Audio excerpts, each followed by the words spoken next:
안녕하세요 여러분. 오늘의 흥미로운 영상 내용은 일론 머스크의 나사 및 화성 점령 임무, 그리고 트럼프 팀, 더 광범위하고 높은 관세 검토에 관한 것입니다. 우선 좋아요 버튼을 누르고 채널 구독 및 알림 설정도 잊지 마세요. 여러분의 관심과 지지가 저희에게 큰 힘이 됩니다. 첫 영상은 월스트리트 저널의 기사 내용을 바탕으로 미국의 우주 정책과 일론 머스크 그리고 화성 탐사 프로젝트에 대한 흥미로운 이야기를 전해드리겠습니다. 여러분, 세계에서 가장 부유한 사람 중 한 명이자 스페이스X를 이끄는 일론 머스크가 본격적으로 인류를 화성으로 보내는 계획에 나서고 있습니다. 그런데 이 화성 탐사 프로젝트가 단순한 과학적 도전만은 아닙니다. 트럼프 대통령의 재집권과 맞물리면서 미국 우주 정책 전반을 근본적으로 뒤흔들 수 있는 움직임이 시작된 겁니다. 머스크는 트럼프 대통령의 선거를 위해 2억 5천만 달러를 지원했고, 그 대가로 화성 탐사라는 오랜 꿈을 실현할 수 있는 길을 확보하게 됩니다. 그리고 이 프로젝트의 핵심 인물로 떠오른 인물이 있습니다. 바로 제러드 아이작몬이라는 기업가입니다. 그는 스페이스X와 함께 우주 비행을 경험했으며 현재는 머스크의 제안으로 미국 항공우주국, 즉 나사의 수장으로 지명된 상태입니다. 머스크는 아이작몬을 통해 나사를 재편하고 인류를 화성에 보내는 꿈을 본격적으로 추진하고자 합니다. 이들은 단순한 연구 지원이 아니라 나사의 예산 구조, 인력 운영, 우선순위까지 완전히 바꾸는 계획을 세우고 있습니다. 화성에 사람을 보내는 것을 국가적 목표로 삼고 트럼프 대통령에게도 역사상 처음으로 화성에 사람을 보낸 대통령이 될 수 있다고 설득하며 지지를 이끌어낸 것으로 알려졌습니다. 이러한 움직임은 미국의 기존 우주 프로그램, 특히 달 탐사 프로그램인 아르테미스를 위협하고 있습니다. 아르테미스는 수십 년간 개발해온 나사의 주력 계획으로 먼저 달에 기지를 세우고 그 후 화성을 탐사하는 순서였죠. 하지만 머스크와 아이작몬은 이 순서를 바꾸고 화성을 우선순위로 올리려 합니다. 그 결과 나사 내부에서는 혼란이 일고 있습니다. 수많은 직원들이 인사이동과 조직 개편, 대량 해고의 불안에 휩싸였고, 연방정부의 회계 감사를 담당하는 DOG라는 부서의 인력들이 나사를 들여다보며 머스크의 입과 정부 정책에 충돌할 수 있는 지점들을 점검하고 있습니다. 게다가 나사가 수십억 달러를 투자한 보잉의 로켓 시스템 SLS를 폐기할 가능성까지 제기되며 정치권에서도 논란이 커지고 있습니다. 일부 의원들은 중국의 우주 탐사 경쟁을 이유로 SLS 시스템을 유지해야 한다고 주장하고 있고, 또 다른 의원들은 머스크의 스타쉽 로켓이 대안이 될 수 있다고 믿습니다. 하지만 스타쉽 로켓도 아직 시험 단계입니다. 지금까지 여러 번 발사됐지만 일부는 폭발로 끝나며 기술적 문제가 완전히 해결되지 않은 상황입니다. 그럼에도 불구하고 머스크는 화성에 대한 꿈을 포기하지 않고 있습니다. 그는 이미 2029년 유인 화성 비행을 목표로 무인 시험 비행을 준비 중이며 나사와의 협력보다는 자신의 방식대로 속도를 내고자 합니다. 트럼프 대통령은 머스크의 계획에 힘을 실어주며 공식적으로도 미국인을 화성에 보내 별과 줄무늬를 심겠다고 선언했습니다. 머스크 역시 스페이스X의 사명은 단순히 로켓을 만드는 것이 아니라 화성의 자립형 문명을 세우는 것이라고 강조합니다. 이 과정에서 머스크는 단순히 로켓만 쏘는 게 아니라 그의 인터넷 위성 사업인 스타링크를 통해 자금을 확보하고 테슬라에서 받은 보상금조차 화성 프로젝트에 쓸 계획이라고 밝혔습니다. 한편 아이작몬의 나사 인준을 앞두고 정치권에서는 그의 머스크와의 관계, 그리고 스페이스X 주식 보유 여부 등 이해충돌 문제를 지적하고 있습니다. 아이작몬은 일부 스페이스X 주식을 매각했고 자신이 운영하는 결제회사는 스타링크와도 계약을 맺고 있어 이런 관계가 더 복잡한 상황입니다. 나사 내부에서는 조직의 핵심 기능이 흔들릴 수 있다는 우려가 커지고 있으며, 특히 국제우주정거장 운영, 기후변화 연구, 대기 실험 등 전통적인 나사 역할이 위협받고 있습니다. 심지어 머스크는 우주정거장이 목적을 다했다며 조기 폐쇄까지 주장하고 있는 실정입니다. 결국 이번 사건은 단순한 과학 뉴스가 아닙니다.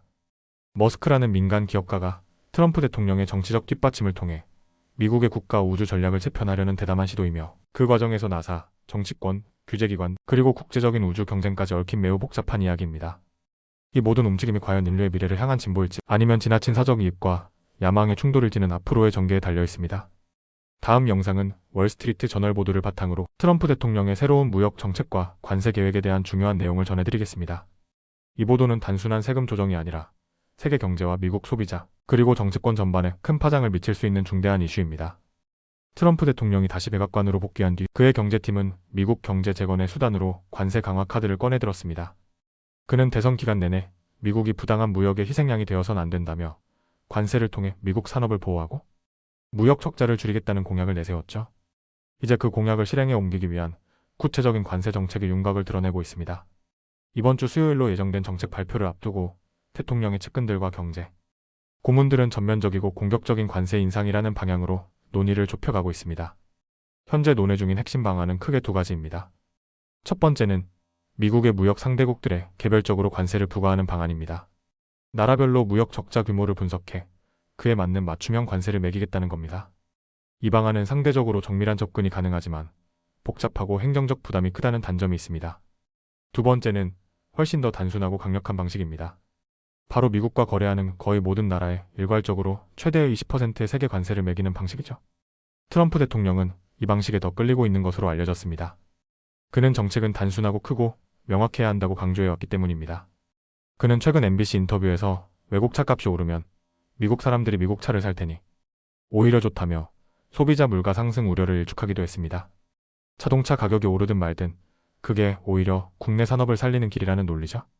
하지만 이런 발언 뒤에는 현실적인 걱정도 따라옵니다. 전문가들은 이번 관세 정책이 시행되면 자동차를 포함한 수입 제품 가격이 평균 10% 이상 오를 것으로 내다보고 있습니다. 모건 스탠리의 분석에 따르면 관세를 상쇄하기 위해 자동차 가격이 11에서 12%가량 상승할 가능성이 있다고 합니다. 물론 기업들도 쉽게 물러서지 않습니다. 자동차 제조사들은 관세 부담의 일부를 흡수하겠지만 전체를 감당할 수는 없기에 결국 소비자 가격에 반영할 수밖에 없습니다. 실제로 한 외국계 자동차 업체 대표는 지금 우리는 지침도 못 받은 상태이며 관세의 최종 범위가 무엇인지조차 모르겠다고 밝히며 혼란을 토로했습니다. 이러한 급진적인 정책은 트럼프 대통령이 좋아하는 방식, 즉 행정명령을 통해 추진될 수 있습니다. 그는 지난 임기 때 사용했던 국제비상경제권한법, 줄여서 IEPA를 활용하려고 하고 있습니다. 이 법은 원래 안보 위협이나 마약 밀수 같은 심각한 위기에 대응하기 위한 법인데 트럼프는 이를 관세 부과의 근거로 삼으려는 것이죠. 하지만 이 점이 논란의 핵심입니다. 민주당은 물론 일부 공화당 의원들조차 IEPA는 그런 용도가 아니라고 우려를 나타내고 있습니다. 특히 버지니아 출신 상원 의원 팀 케이는 이 권한은 척국이나 테러 위협에 대응하기 위한 것인데 지금처럼 모든 나라에 광범위하게 관세를 부과하는 데 쓰는 것은 위험하다며 법적 제동을 걸 계획입니다. 이런 상황에서 또 다른 관심 포인트는 산업별 관세입니다. 대통령팀은 자동차뿐 아니라 핵심 광물이나 반도체, 전기차 배터리 등 안보적으로 중요하다고 판단되는 품목에도 선택적 관세를 매길 수 있다고 보고 있습니다. 이 경우 무역확장법 232조를 근거로 사용하게 됩니다. 이는 트럼프가 과거 철강과 알루미늄에 관세를 매겼을 때 썼던 법입니다. 결국 이번 무역 정책은 단순한 경제 조치가 아니라 국제 무역 질서 전반을 흔드는 파급력을 가질 수 있습니다. 트럼프 대통령은 우리는 미국을 먼저 생각할 것이라며 자국 우선주의를 다시 앞세우고 있고 그 수단으로 관세를 적극 활용하려 하고 있습니다. 이와 동시에 공화당은 관세로 인한 정부 수입 증가를 활용해 감세 정책을 추진할 계획입니다. 관세 수익으로 세금 감면의 재원을 마련하겠다는 전략이죠. 백악관 국가경제위원장인 케빈 하셋도 이에 대해 이번 감세 패키지가 미국 경제의 버팀목이 될 것이라고 강조했습니다. 하지만 반대편에서는 여전히 우려의 목소리가 큽니다. 버지니아의 민주당 상원의원 마크 워너는 트럼프의 관세 정책은 결국 미국 소비자에게 더 많은 부담을 지울 뿐이라고 경고하며 시장 혼란과 물가 상승으로 이어질 수 있다고 밝혔습니다. 미국 경제는 지금 중요한 갈림길에 서 있습니다. 미국산 제품 보호라는 명분과 소비자 부담 증가라는 현실 사이에서 정부가 어떤 균형점을 찾게 될지 주목됩니다. 오늘은 여기까지입니다. 다음 영상에서 더 유익하고 흥미로운 내용으로 찾아뵙겠습니다. 이 영상은 투자 의견이 아닙니다. 매우 감사합니다.